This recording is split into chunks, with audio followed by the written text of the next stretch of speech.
Matendo ya Mitume.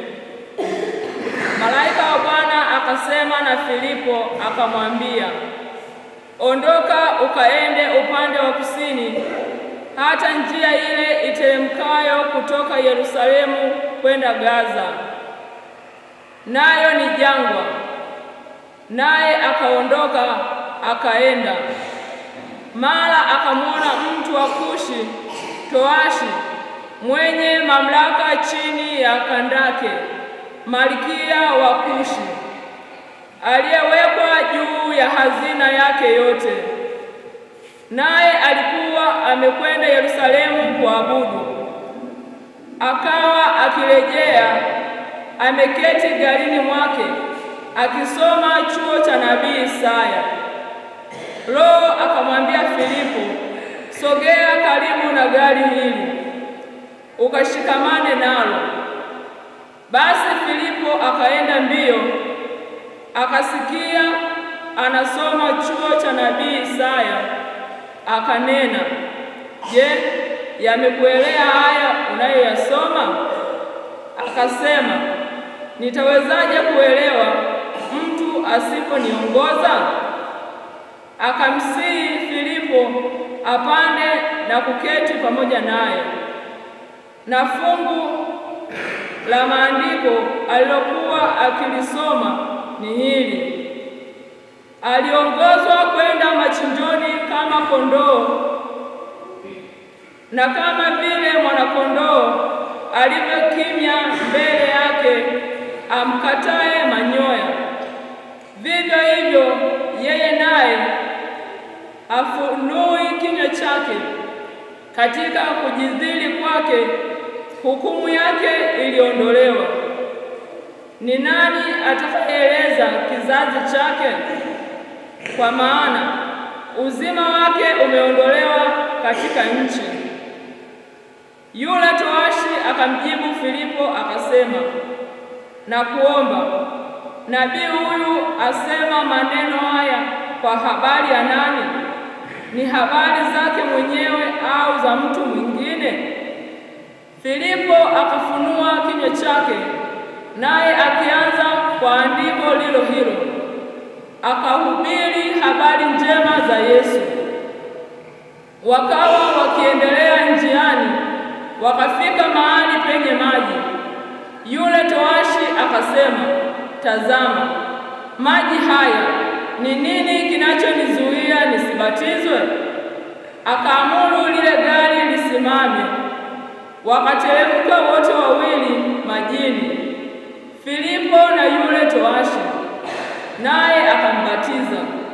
Kisha walipopanda kutoka majini, Roho wa Bwana akamnyakua Filipo, yule towashi asimwone tena. Basi alikwenda zake akifurahi. Lakini Filipo akaonekana katika Azoto, na alipokuwa akipita akahubiri Injili katika miji yote hata akafika Kaisaria. Neno la Bwana.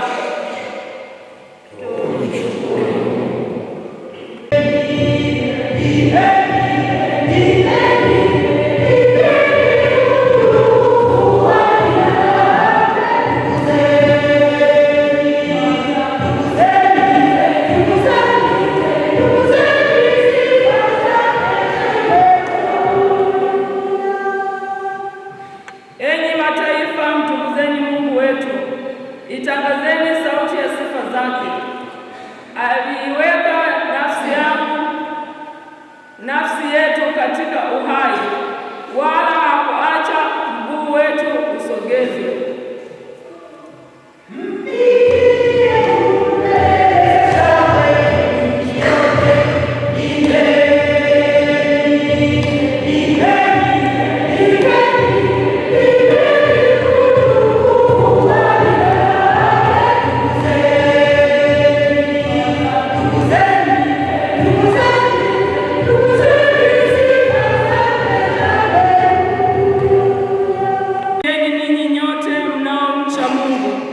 Nami nitayatangaza aliyonitendea Roho yangu.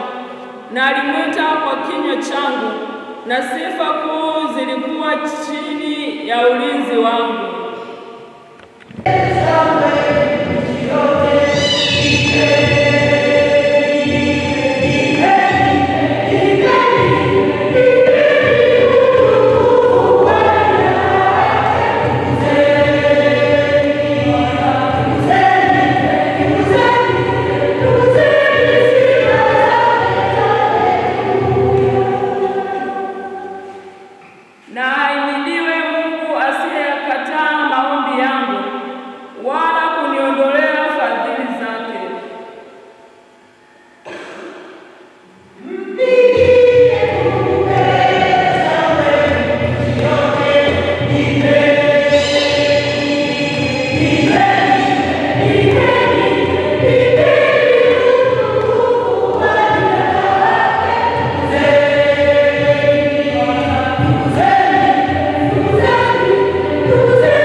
Mtakatifu ilivyoandikwa na Yohane.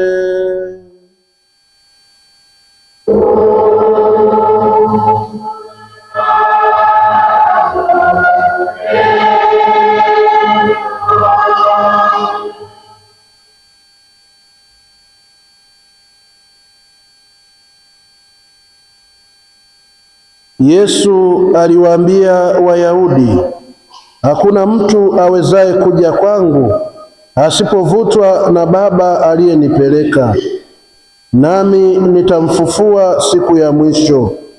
Imeandikwa katika manabii, na wote watakuwa wamefundishwa na Mungu. Basi kila aliyesikia na kujifunza kwa Baba huja kwangu. Si kwamba mtu aliye amemuona Baba, ila yeye atokaye kwa Mungu, huyo ndiye aliyemuona Baba.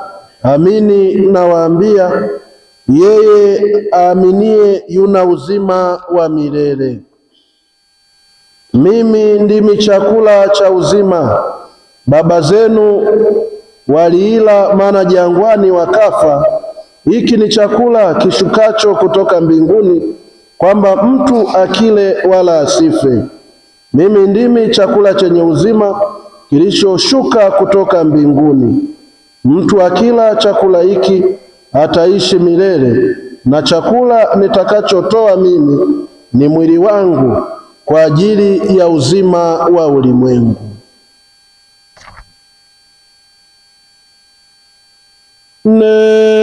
Neno la Bwana.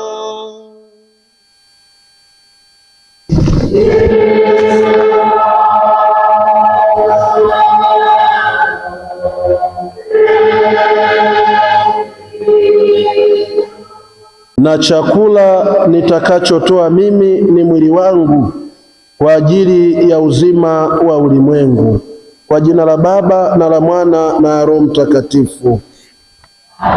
Tumsifu Yesu Kristo. Milele amina. Wapendwa taifa la Mungu, tunaendelea na mafundisho ya Bwana wetu Yesu Kristo anayetueleza kwamba yeye ni Ekaristi.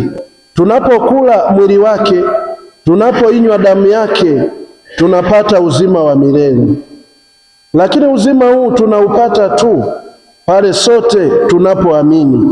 Lakini swali msingi ni kwamba, je, tuna imani thabiti? Je, tunakielewa kile tunachokila? Na kama tunakila tukiwa na imani kwa Bwana wetu Yesu Kristo, sisi sote tutapata uzima wa milele. Katika somo la kwanza tumepata simulizi la towashi aliyekuwa ameenda hija, towashi aliyekuwa ni mcha Mungu. Lakini katika kwenda huku, anaporudi katika hija yake, katika safari ya kiroho, anaona hekima ya kimungu ambavyo ni tofauti na hekima za hapa ulimwenguni. Anatambua, lakini pamoja na kusoma, tunaambiwa alisoma lakini asielewe.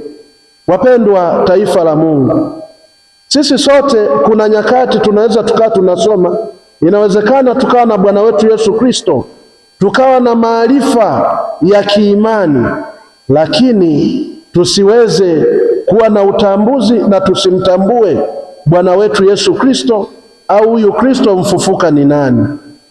Na ndiyo maana tumesikia Filipo akiongozwa na Roho wa Mungu. Filipo akiongozwa na Mwenyezi Mungu anapata kumfikia towashi huyu ambaye alikuwa anasoma chuo cha nabii Isaya lakini hakukielewa. Filipo anaamua kumsisitizia, anaamua kumuonyesha kwamba haya yote ambayo yalionyeshwa, haya yote ambayo yameandikwa katika maandiko matakatifu yanamuongelea Bwana wetu Yesu Kristo ambaye ni mfufuka, Bwana wetu Yesu Kristo ambaye ni Masia, Bwana wetu Yesu Kristo ambaye ni Bwana. Wapendwa taifa la Mungu, hii inatuonyesha kwamba Imani si jitihada ya mtu peke yake, bali ni Mungu anayemvuta mtu polepole na kumfuata kwake. Na takatifu Bwana wetu Yesu Kristo anatuambia, hakuna awezaye kuja kwangu asipovutwa na Baba. Kilele cha kuvutwa huku ni sakramenti ya Ekaristi. Kilele cha kuvutwa huku ni Ekaristi takatifu. Ndio maana Kristo mwenyewe anasema, mimi ndimi mkate ulio hai ulioshuka kutoka mbinguni. Mungu hatuishi kutufundisha peke yake, bali anatupa nafsi yake, anatupa mwili wake, anatupa damu yake, ili sisi sote tuweze kupata uzima wa milele. Katika safari ile ya Emausi, badala ya ufufuko kuleta matumaini kwa wafuasi wa Kristo, wanakata tamaa, wanaamua kurudi katika maisha yale waliokuwa wameyazoea. Na tunaambiwa katika maandiko matakatifu, wanapokutana na Bwana wetu Yesu Kristo, anafanya yale yale, kwamba anaanza kuwafunulia toka Torati, manabii, ni nini kilichomweleza kuhusu yeye. Na ndipo hapo tunakuja kugundua kule mwishoni, kilele cha safari ya watu hawa na chenyewe ilikuwa ni kumtambua Yesu katika kuumega mkate. Wapendwa taifa la Mungu, haya yote tuliyoyasikia katika masomo ya leo yanatupa pia muunganiko kwamba huyu baada ya kufunuliwa anakubali kubatizwa. Na Yesu huku anadhihirisha sio kwamba tunavutwa tu na Baba, sio kwamba tu tunakuwa na yale maarifa, lakini jambo msingi, sisi sote tunaalikwa kuweza kuamini. Na katika kuamini huku ndio adhimisho la misa takatifu linapotokea. Liturujia ya Ekaristi au misa takatifu ina sehemu kuu ngapi? Sehemu kuu mbili. Mwambie mwenzako sehemu kuu mbili.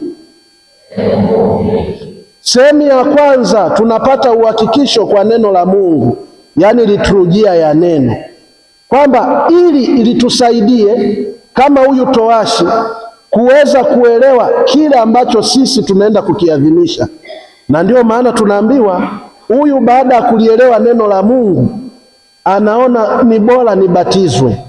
Wapendwa taifa la Mungu, sisi sote tunabatizwa. Je, tuna elimu ya ule ubatizo wetu? Sisi sote tunapokea Ekaristi. Leo ukikutana na mlokole, ukikutana na msabato, akakwambia we hiyo ni nini, unaabudu miungu, unao uelewa wa kuweza kuitetea imani yako? Tumsifu Yesu Kristo.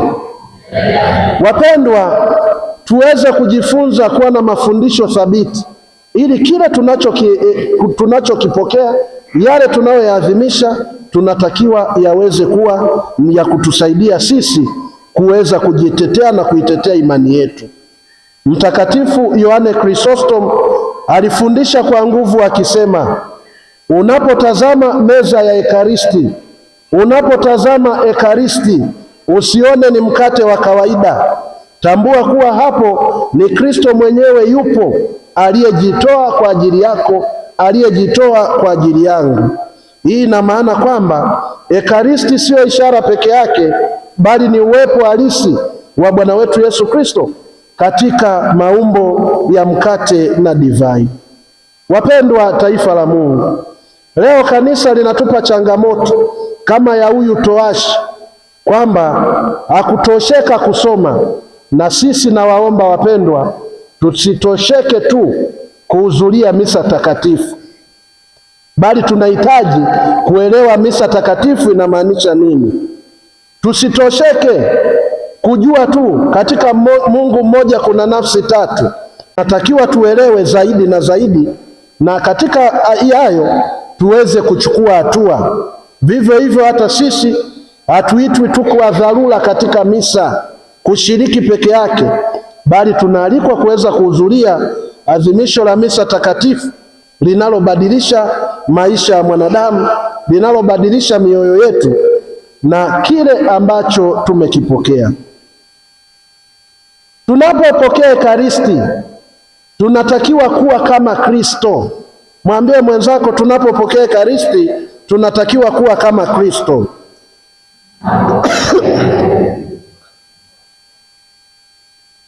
Sasa tunatakiwaje kuwa kama Kristo?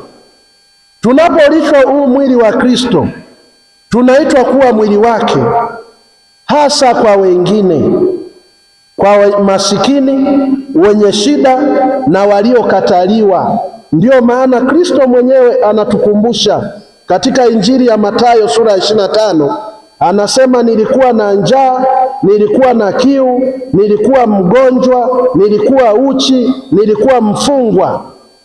Lakini anatukumbusha haya yote tunapowafanyia hawa watu ambao ni wahitaji, tunamfanyia Kristo mwenyewe. Tumsifu Yesu Kristo. Lakini changamoto kubwa iliyopo ni kwamba sisi Wakristo wa Katoliki tukifuata katika matendo ya huruma, tendo la mwisho kabisa la 7 tunaambiwa ni kuzika wafu. Tumsifu Yesu Kristo. Kwa hiyo tumeshindwa kuwa ni Wakristo ambao ni Ekaristi kwa wengine. Matokeo yake tumekuwa ni Wakristo ambao tunapenda misiba zaidi kuliko kuwajali watu ambao ni wazima. Jana niliweka kidogo kwenye WhatsApp pale, mgonjwa alijaribu kukusanya hela ili atibiwe, na daktari akawa amemwambia ili uweze kupona ni lazima ulipe 50,000. Akasema, daktari, mimi nimekusanya, nimepata hii 5,000, wewe nitibu, nikishapona tangaza kwamba George amekufa. Na kweli baada ya siku moja kutangazwa George amekufa, rafiki wa kwanza akasema, huyu alikuwa ni rafiki yangu mpendwa sana, nitachangia 7,000,000. Na mwingine akasema, huyu naye alikuwa rafiki yangu mpendwa, nitachangia 5,000,000. Chakula chote ni kwa ajili yangu mimi. Tumsifu Yesu Kristo. Wapendwa taifa la Mungu, katika kuwajali watu ambao ni wahitaji, watu ambao ni wazima, tunakuwa na changamoto. Lakini katika kuwajali marehemu ambao hawezi wakatuambia sisi kwamba Mungu atubariki, ndio tunawajali hao. Wapendwa taifa la Mungu, tunapopokea Ekaristi tunatakiwa tuwe ni Kristo mwingine kwa kuwajali hao maskini, wenye shida, wagonjwa, waliokataliwa. Mwisho ndugu zangu, Ekaristi ni safari ya Mungu anayevuta. Sisi tunaopokea Ekaristi tunaalikwa kuweza kuwavuta wengine. Tunaalikwa kwa maisha yetu, kwa ushuhuda wetu, uweze kuwavuta watu wengine. Lakini sio kuwavuta tu, tunawavuta, lakini leo tunaalikwa pia kufundisha. Mtu anayepokea Ekaristi anatakiwa aweze kufundisha, anatakiwa aweze kulisha. Na mwisho, kwa Ekaristi pia tunatumwa. Je, tunakuja na kuipokea Ekaristi kama watazamaji? Tunakuja au kama wanafunzi waliobadilishwa? Tunapobadilishwa na Ekaristi, tunapobadilishwa na ubatizo, tunakuwa kama huyu towashi, baada ya kumpokea Kristo mfufuka katika ubatizo, anaondoka akiwa na furaha. Tumuombe Mungu Mwenyezi atusaidie sisi sote, ili furaha ile ya ubatizo iweze kuendelea na kung'ara katika maisha yetu, tuweze kuwavuta watu wengi kwa kuwa mashuhuda imara wa neno la Mungu. Tumsifu Yesu Kristo.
Salini ndugu, sadaka yangu na yenu, kubariki kwa Mungu Baba. Baba Mwenyezi.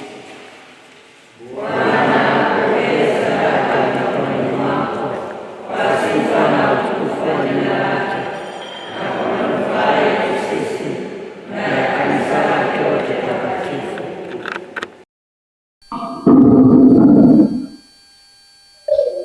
Mungu, kwa njia ya mabadilishano matakatifu ya sadaka hii umetufanya washirika wa umungu wako mkuu na wa pekee. Tunakuomba ujalie ili kama tulivyojua ukweli wako, hali kadhalika uweze kufikia kwa mwenendo stahiki kwa njia ya Kristo Bwana wetu. Amen.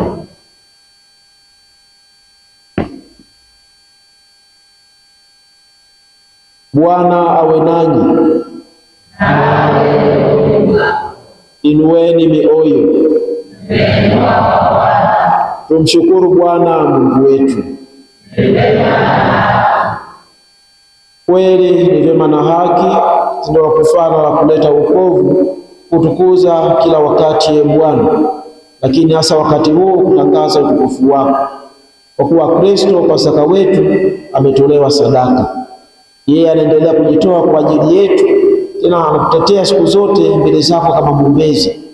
Ndiye aliyetolewa sadaka wala hafi tena, bali yu hai daima, yeye aliyeuawa.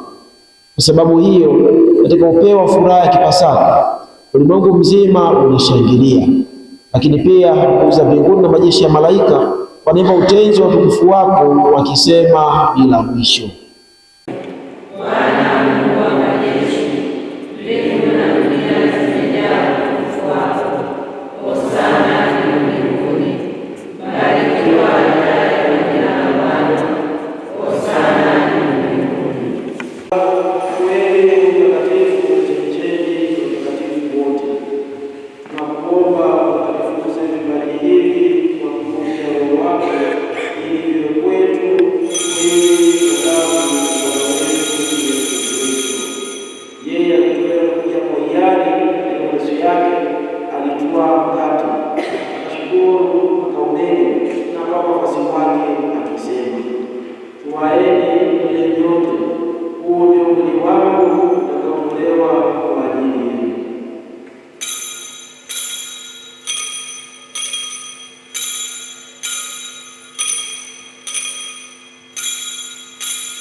Vivyo hivyo baada ya kula akitwaa kikombe na kushukuru tena, aliwapa wafuasi wake akisema, twaeni mnywe nyote, hiki ndicho kikombe cha damu yangu, damu ya ajili ya milele itakayomwagika kwa ajili yenu na kwa ajili ya wengi kwa maondoleo ya dhambi.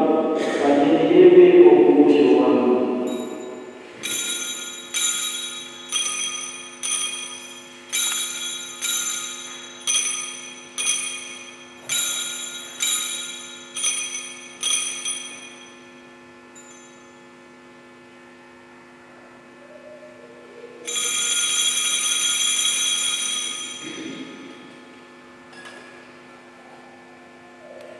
Fumbo la imani.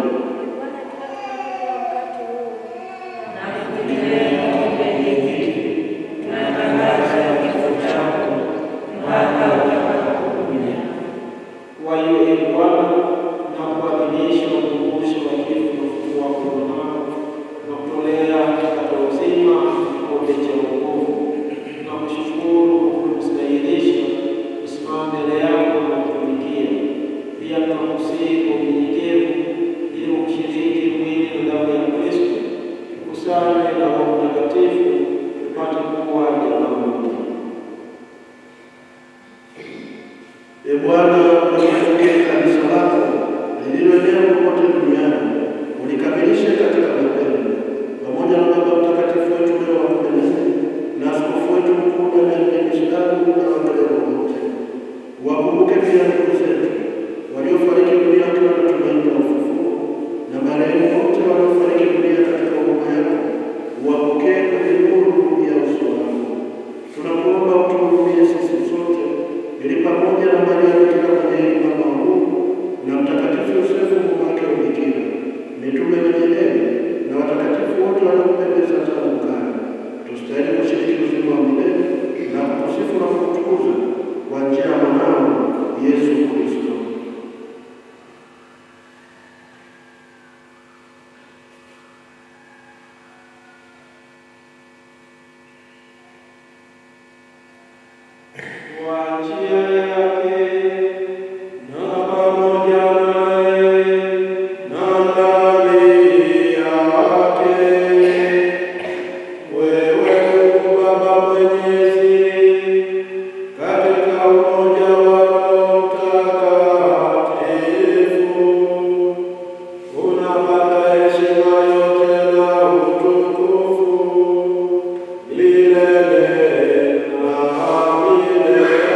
katika maovu yote, yalipo wema amani maishani mwetu, kusudi kwa msaada wa huruma yako tuokolewe daima na dhambi, wasi tusifadhaishwe na jambo lolote, tunapotazamia tumaini lenye heri tuombe Mwokozi wetu Yesu Kristo.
Kristo nguvu. Yesu mwanao nisikilize.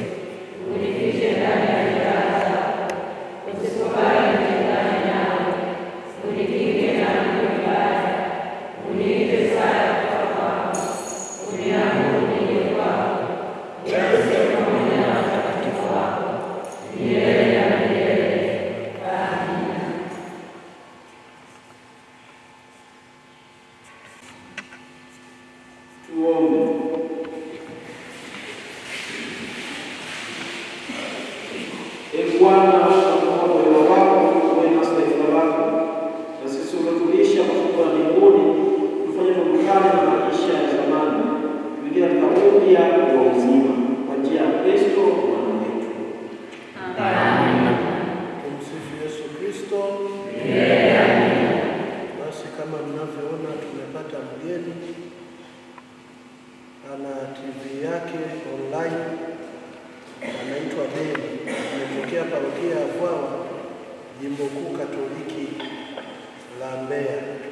Beni, karibu sana. Hii ndio parokia ya Mtakatifu Martini wa Tours Mpandangini. Tumpigie makofi.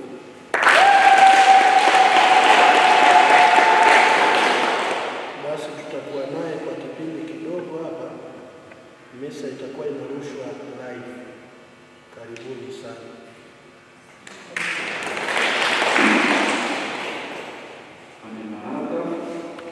Wow.